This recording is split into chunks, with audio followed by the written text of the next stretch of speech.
What's up, my people? Shout out to the contrarians.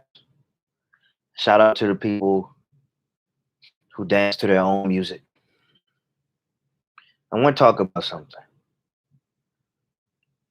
It pretty much sums up my common theme. And when I'm at my best, I follow suit.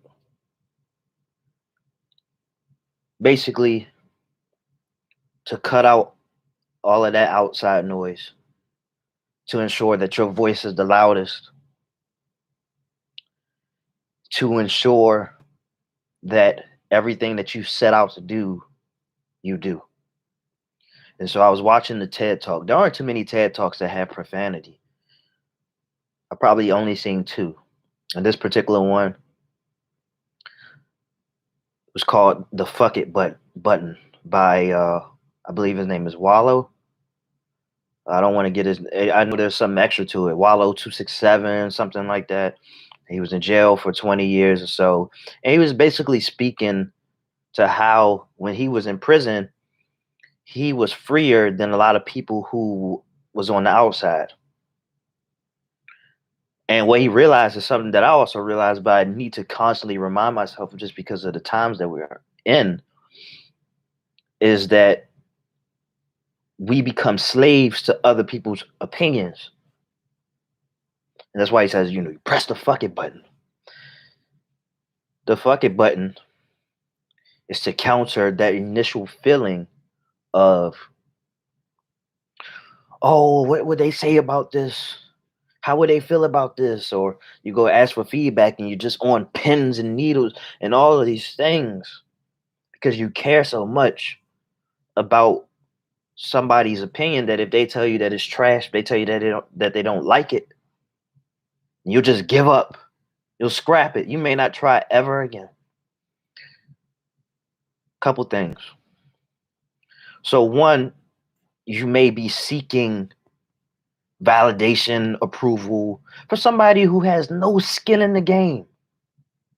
Or you may be seeking validation, approval from people who don't really want to see you succeed.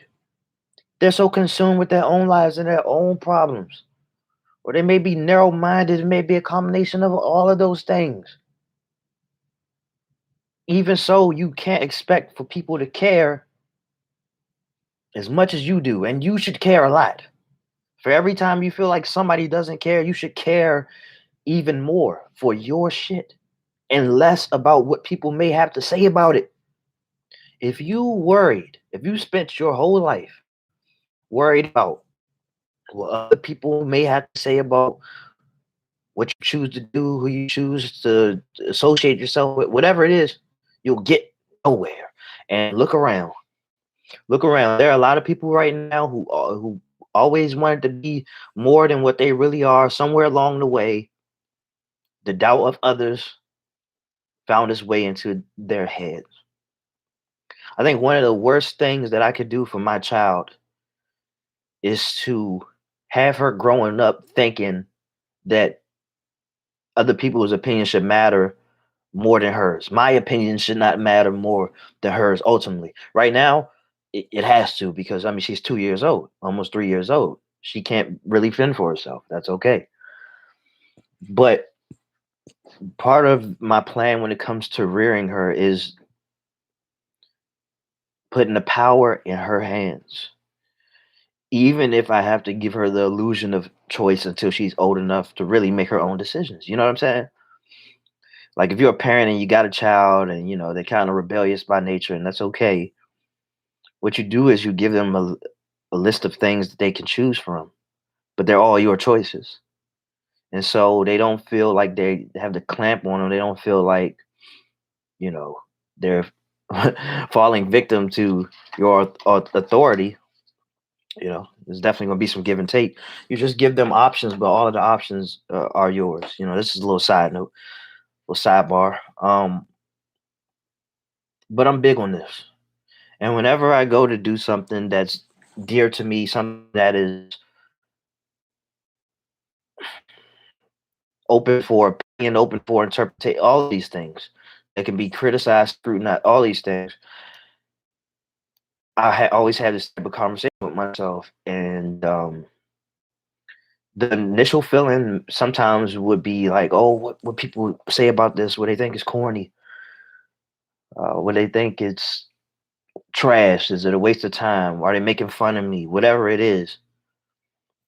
I could be doing nothing, and all of these things could be true. Like, I could be walking down the street and people make fun of me. You know what I'm saying? I could be looking somebody and I just talking to somebody, and in their mind they could be just be talking all types of shit about me, and I wouldn't know. I wouldn't know. Or I could just upload a picture of myself and people make fun of me. You know, it has happened, and it happened recently. And so it's like, if that's how people are going to treat me when I'm not even doing anything, well, fine. Then let me give them something to talk about. But fact of the matter is,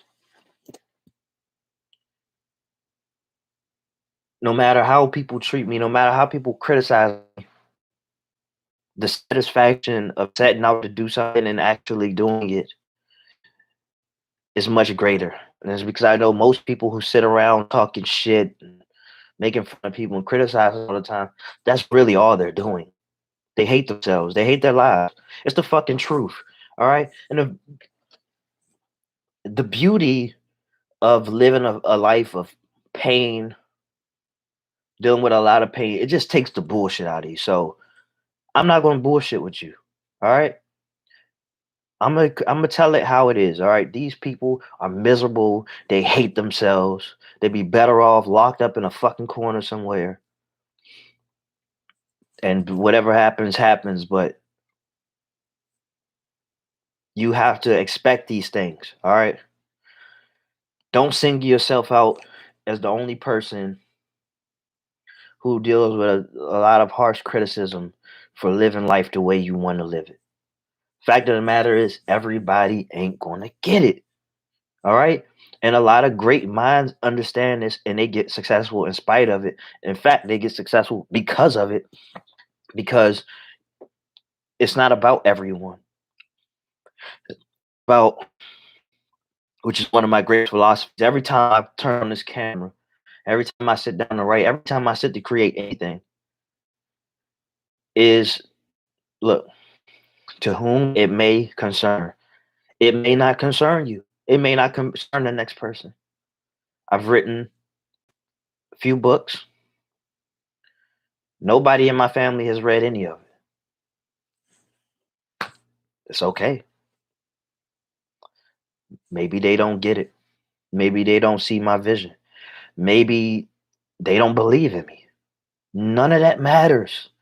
Every negative thing that you think you are feeling from other people, the absence of something just leaves more space for you to feel it. For you to feel it. You know what I'm saying? A lot of us, we grew up without our fathers, without our mothers or whatever. Or like I grew up without my father. So I had to learn how to be a man. All right. I have not perfected that by my own standards, but you got to learn how to be a man, then learn how to be a father, learn how to be, you know, non-toxic. But you got to stick to your guns. And the thing is, what does it say when you start second guessing your life lessons for somebody who did not have to learn your life lessons? What does that say? I think it gets in the way of your growth. It stunts your growth. It messes up, it interferes with all momentum that you had. And the people closest to you, if you will allow your affiliation with them, your partnership with them, your wanting to please them, your wanting to be on their level, can definitely get in the way, can have regressive effects. It opens up the gates for regression. And so I say to you, and I encourage anybody who's looking at this, what's something you want to do? What do you really want to do? What have you been holding back on because of fear of what other people may have to say? about you, about it. Somewhere in you is a fuck it button. How do I know this? How many times have you gotten so angry, maybe even so depressed, so lost, that you felt within you, maybe you even said it, you felt the care that you have, so many things just go away. Maybe you were afraid of something too, and then your fears of all these other little things, they just went away. How many times have you felt that? Have you felt that at all? It's proof that it's possible. It's possible to tap into. I think the more that you get to the position where you have to be like, you know what, man, fuck everything else, the easier it is for you to tap into it. How could you tap into it?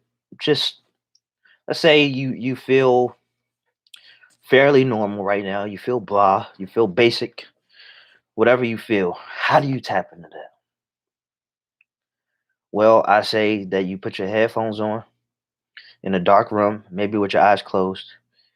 You put on some of the most motivational music you can think of, even if it's trap music, if it's hardcore rock, whatever it is, put that on and put yourself in a position where, as you're jamming out, you know you would be embarrassed if somebody saw you jamming out this way. If one person saw you. And the reason why I say this is because it will put you in a position where you may feel insecure and stuff like that. You know, you may even kind of convince yourself that people are watching, or you're just embarrassed that you could even move in such a way that is has no rhythm, whatever it is. And then let the fire that you feel between behind from losing yourself in the music fill you up to get to that point where you just don't give a fuck. All right. Common misconception is that if you don't give a fuck, you're a heartless individual. No, you have to be protective of yourself. You have to be protective over that inner child that has been stepped on and will continue to be stepped on if you don't set up a defense around it. All right. Yeah, you may come off as an asshole. I've been called an asshole for reasons that I can't even explain, for being direct, for being blunt, for respecting somebody's time so much that I'm not going to dance around what I need to say. And for that, and you know, referring back to what I was saying earlier, where everything is not for everybody, in situations like that, through communication and stuff, where it's my very essence is just so off putting, then I'll just say less. I'll just say less to that person, say more to myself, more to people who get it, put more into my craft. It'll find the right people. It is what it is, man. Everybody's trying to police somebody in one way or the other, and I'm not with that. All right, I'm not. I mean, just a couple months ago, I got arrested for being jumped, and that's the world that we live in. You know what I'm saying? People would try to arrest you, you know, for already being down, for just trying to make the best out of your own life. Bad time, wrong place, and there's nothing you can do about what people try to do to you. There's nothing you can do about what people how people see you, all of these things, but there is something that you can do as far as a response is concerned. Whether that means no response, whether that means more immersion in your crafts and the things that people doubt, don't believe in, it's up to you. But I'd be remiss if I didn't say that if it's for you, that's good enough. That's good enough. There's I'm willing to bet that if you're listening to this, there isn't something so unique about you that people just wouldn't understand. I mean, goddamn,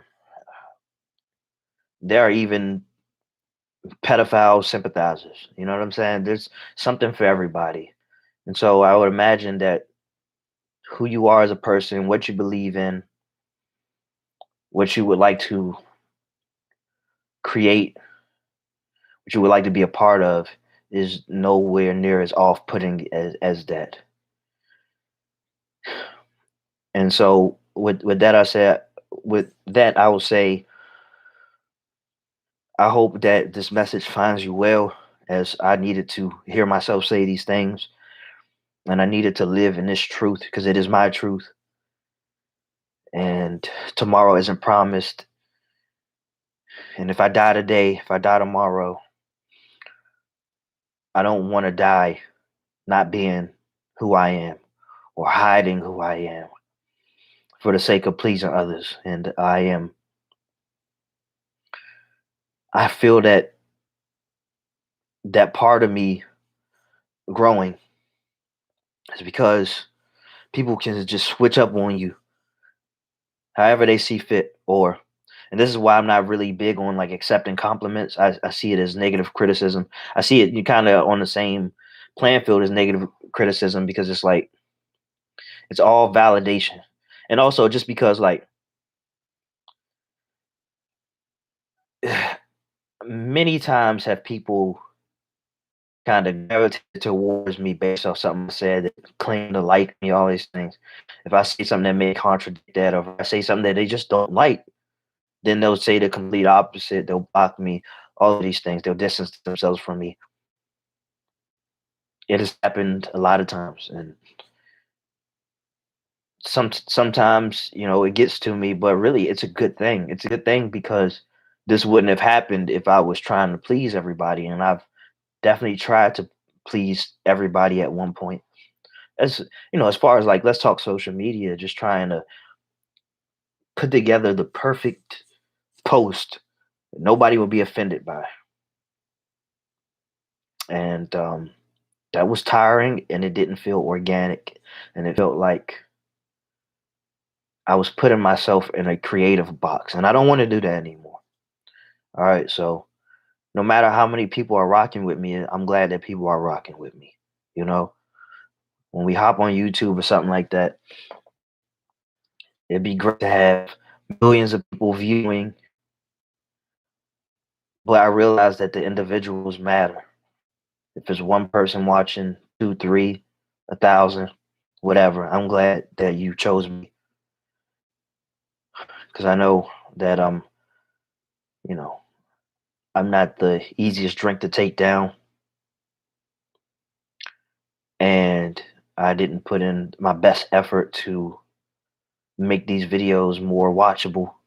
I just turn the camera on and start talking. 1,800 of you appreciate that, and that's fine. And I thank you for that. And so, with that being said, I'll be back soon enough. Going to make something out of my day. I hope you do as well. And so, thank you.